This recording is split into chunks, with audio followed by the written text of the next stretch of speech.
It's gone past 9. Welcome to the show at the Sports Spring on Western Spring Television, where we give you stories making headlines in the ever-busy world of sports. My name is Joseph ATEWE. Good morning. And I am NENGI ERNEST ADEMOLA. Good morning and thanks for joining us on the Tuesday edition of Sports Spring on Western Spring Television. Like I will usually say, we have a bucket full of story for you today. And I would love to start on this note. Congratulations to Sporting Lagos for getting promotion into the Nigerian Premier League, which will kickstart anytime in the month of August. At least we'll have Nigerian Premier League matches back in Lagos. Now, aside from that, let's also remind you that the Wimbledon 2023 is on.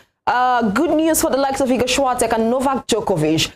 Very sad note from the starting point for Coco Gauff as she has exited Wimbledon 2023. A whole lot of this and more is what we're dishing out for you this morning. Welcome on board once again. And of course, Father, we'll start from the local scene and talk about what is currently happening in Asaba, and that's the Super 8 now, the NNL Super 8, exactly. And we know some teams are booked in the sport, like Sporting FC, and no one saw that coming. But then if you know Sporting FC and how well they've invested in that club, it won't come as a surprise. Of course, and let's get into more details of that one before we bring you further analysis. Now, Sporting FC of Lagos with 2 wins in 2 games were the first team to qualify to play in the 2023-2024 Nigerian Premier Football League, having won their first 2 matches in the playoffs. In the playoffs. Now, Sporting FC had on Sunday pipped FC1 Rocket FC 1-0 in the first before handing a 2-0 victory to Southwest rivals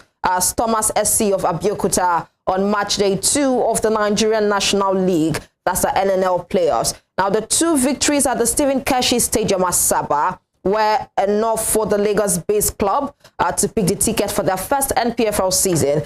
Earlier, Mubarak Sani and Abdullahi Haruna got the goals for 4-time NPFL champions Kano Pillars as they laid down the marker by beating helpless DMD FC of Maiduguri 2-0 to inch closer to an early return to the NPFL after making it 2 wins from 2 matches. And of course, the playoffs match day 2 started on a frenetic note with EFCC FC of Abuja producing the first major upset at the playoffs when racing to a 2-0 lead before Katsina United helped the deficit to end the encounter 2-1. And as it stands now, with Kano Pillars topping the Northern Conference League table with 6 points in 2 matches, Monday's win gave EFCC FC 3 points, same as Katsina United, while DMD FC have 0 points going into the final match of the group on Wednesday. While the promotion won by Sporting Lagos with 1 match to spare against Heartland marks the first ever time they will be playing in the Premier League as they continue to receive praise for bringing top flight football back to Lagos following the demotion and subsequent disbandment of MFM FC at the end of the 2021-2022 season. So the other promotion slot in the Southern Conference is presently occupied by the Heartland of Owerri, for whom Olasunkomi Quadri scored the 15th minute to edge FC1 Rocket FC of Abat 1-0 to take their points tally to 4, having drawn goalless with Thomas FC on Sunday. Joseph, a nice one. The Nigerian Premier League for the 2023-2024 season is returning back to Lagos. Congratulations to Sporting FC of Lagos once more. Well, congratulations to them. And I like the headlines. Many of the headlines were reading EFCC arrests.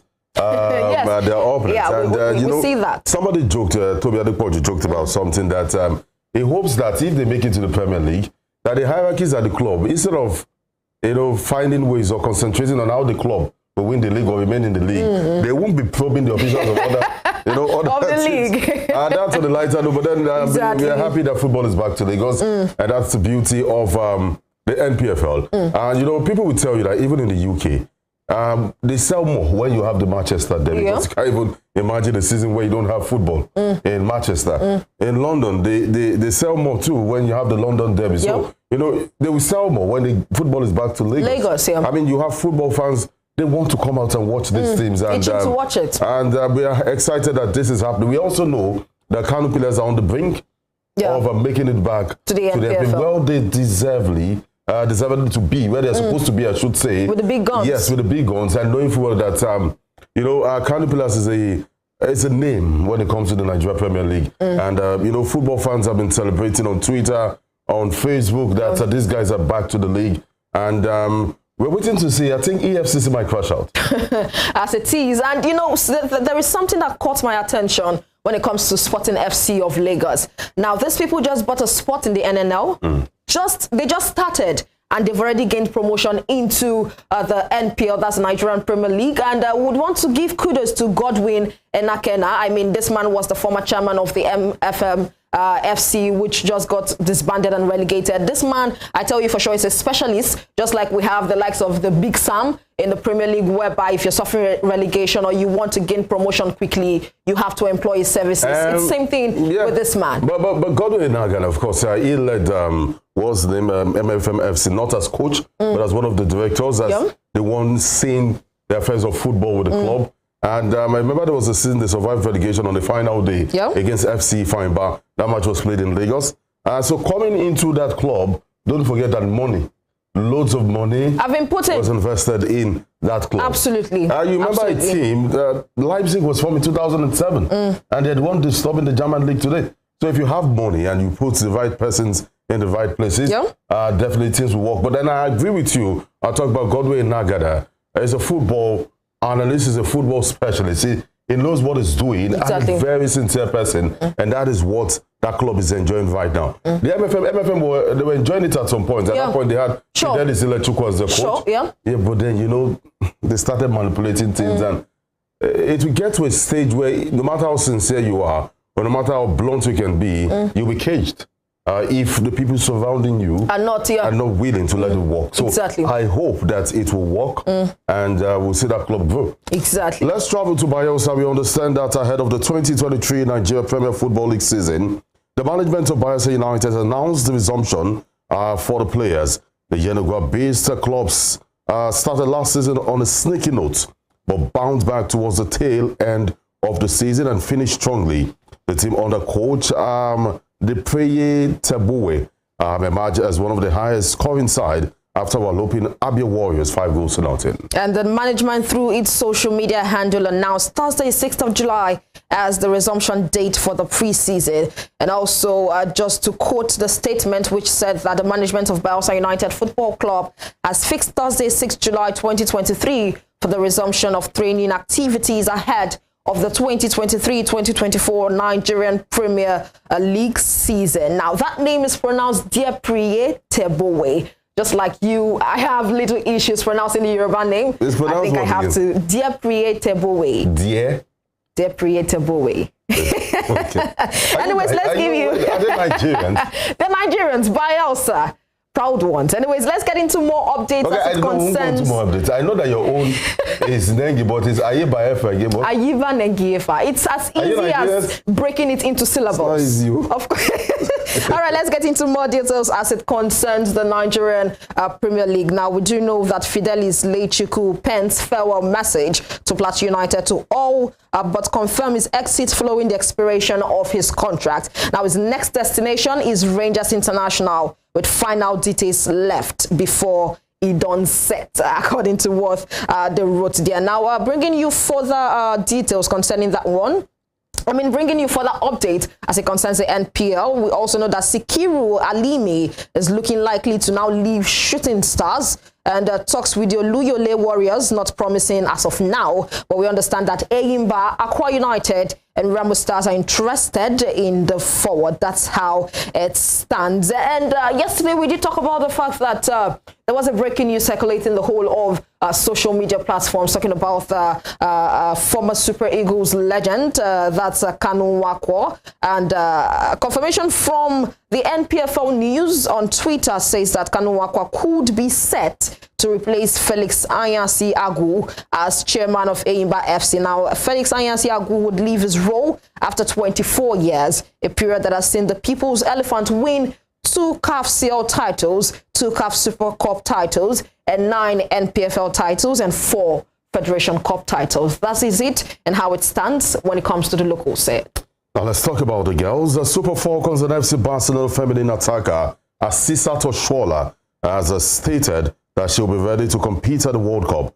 The lanky forward has been battling injury recently, but she was able to contribute her quarters to the Spanish side, successfully defending the title Oshola made a statement via her Instagram handle and further said they are prepared to make an impact in the competition. As far as I know, I'll be ready before the World Cup kicks off. Personally, I feel like we have a good team, and if everything is being done right, keywords, if everything is being done right, we can go very far at the upcoming World Cup size. And you understand what she's saying here? Of course, absolutely. If everything is being done right. Yeah. And you know, there's been controversies, there's been issues on bonuses, some administrators not liking some players. So she said, if everything's done right, give us the level playing ground and see how things work. Give us that, what's the right now, that ground, and let's get things running. And they believe they can win the World Cup. The girls believe. And so we should not let anything hinder that. You know, at the Olympics, I think it was the basketball team, even Chukwumerije suffered that too at the Olympics, where a day before the game they were to play against Spain, the jerseys were just arriving. They said somebody was going to go and pick it. I remember that. It is embarrassing. This is now the players have a duty of which I know that they're doing and they're getting better at. Now, you as an administrator, you also have a duty. And the truth is, most especially, what she is talking about is the fact, or it's in the aspect of the administrators, it's in the aspect of the management when it comes to football. Do your duties, and I tell you for sure, everything is going to flow well. Now, as it comes to bonus roles, when it comes to the Women's World Cup, it's not just for Nigeria. We could also find out for Bayana, South Africa. Even the England squad actually did complain of bonus roles yesterday, as according to the BBC. So it's just for the foundation, it's just for the management to do something right, and these girls, they know their responsibility on the pitch and they will be able to carry it out. Now, still talking about the Women's World Cup, ahead of the 2023 FIFA Women's World Cup, the head coach of Australia, Tony Gustafsson, has announced the 23 players that will represent the country. Now, the lineup of players boasts of dynamic blend of young and experienced, and is selected from across Australia, representing 7 different member federations. The team will be led by forward Sam Kerr as captain in a 4th FIFA Women's World Cup, and defender Steph Cutley as vice-captain in her 3rd appearance at the prestigious quadrennial tournament. And according to Gustafsson, she said that today is the end of a 2.5-year process and the wonderful start of a truly new journey for the team. And selecting this World Cup squad has been the toughest challenge so far, but the whole coaching and support staff are all completely overjoyed for the 23 players who will represent the nation during this tournament. This was according to the coach. And this coach has selected 15 players who were part of the 2019 FIFA Women's World Cup campaign, and with 7 players in line to make their FIFA Women's World Cup debut. And just to inform you also that Australia will face Nigeria's Super Falcons in the 2nd group game on July 27th after playing the Republic of Ireland in the opening group game. The likes of Sam Kerr in this one, I believe it's going to be a setup that people will be scared of at the end of the day. Yeah, Sam Kerr, well, a tree that don't make it forest, and it will still be the same of the same. She will contribute her own quarter, but then the other players, are they good enough to complement our effort? That's a big question in that one. Now let's talk some transfers on the local scene before we go on a break here. I'm shocked with this story that a man that was once priced for £30 million is now it was sold rather for $1 million, and that is William Troost-Ekong. So how did we get here? Honestly, I think we did talk about this. I think for a few weeks ago, if I'm not mistaken, last week, we talked about the fact that the market value of the Super Eagles players have dropped drastically. We made mention William Troost-Ekong for $1 million. Wow. That's a lot. Exactly. Yeah, I saw the story this morning, and I had to cross-check. I had to read and read and read. To be sure. But then, that's the situation. He'll be going to Thessaloniki for medical and contract signing. He's been signed by the Greek side for $1 million. And aside from that, still on transfer gossip, we know that Cremonense striker Cyril Dessers is set to sign a 4-year contract at Rangers ahead of his move to Ibrox, according to Sven Kles. Now, the Belgian journalist, followed by the likes of Fabrizio Romano, has shared that the Nigerian will undergo his medical on Monday and Tuesday this week. That means processes are on currently for his medical. And the Belgian, it is also shared that the Bears will pay just below £4.3 million to get the deal over the line for Michael Beale and his new look attack. And writing on his personal Twitter account, Claire says Cyril Dessa, Swiss 28, will leave Cremonense and sign a 4-year contract at Glasgow Rangers. And still on the local scene, after a spirited outing at the combined African qualifiers in Abidjan, FIBA Africa has given the D Tigers of Nigeria the last wildcard slot for the second edition of the African Basketball Championship, scheduled to hold in Luanda, Angola this month.